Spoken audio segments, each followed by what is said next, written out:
Welcome back to a brand new episode of the Youier podcast. As always, I am your host, Elle Edwards, author of Youier, and I'm excited to share this episode with you. Today we're digging into a little bit of human needs psychology with a question.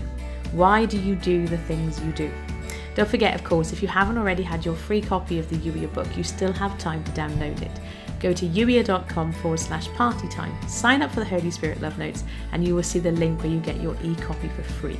You've got until September the 20th to do that. I mention that today because today there's a little bit of learning and you might find it easier to refer to it and read along with me. Anyway, let's get cracking with this episode. Remember that life coach training I told you about with Chloe Madans? Well, for all the craziness of that decision, you'll be glad to hear that I did learn something.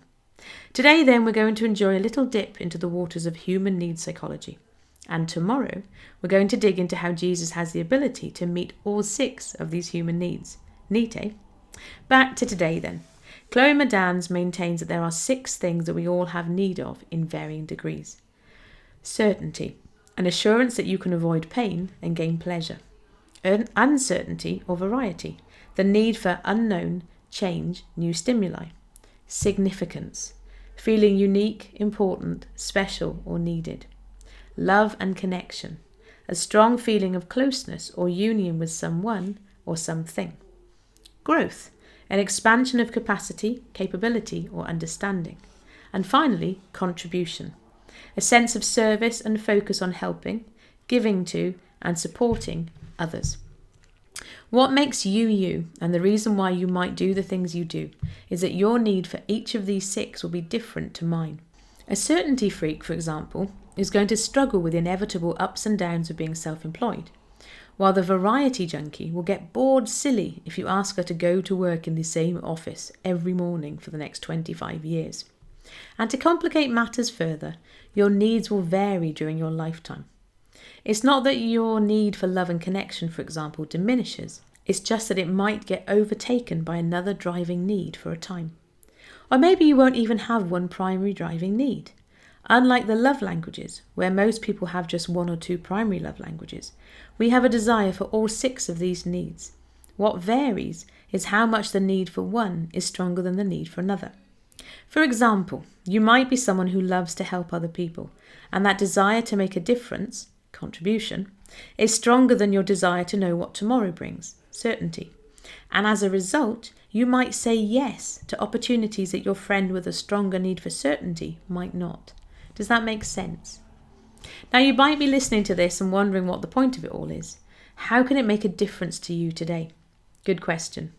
For starters, it helps you to know yourself a little better and could give words to something that you maybe instinctively sort of already knew but didn't have the ability to describe until now. It's also useful for those times when you're feeling a bit like there's a battle raging inside your head. Take the example of self-employment from earlier. Sure, it comes with an inherent lack of certainty, but that doesn't mean you can't be self-employed if you highly value certainty. Knowing what you now know about your human needs, you have the option to look for certainty in other areas of your life and a bid to counterbalance the uncertainty surrounding your work. And finally, knowing about human needs is also super useful in your relationships with other people.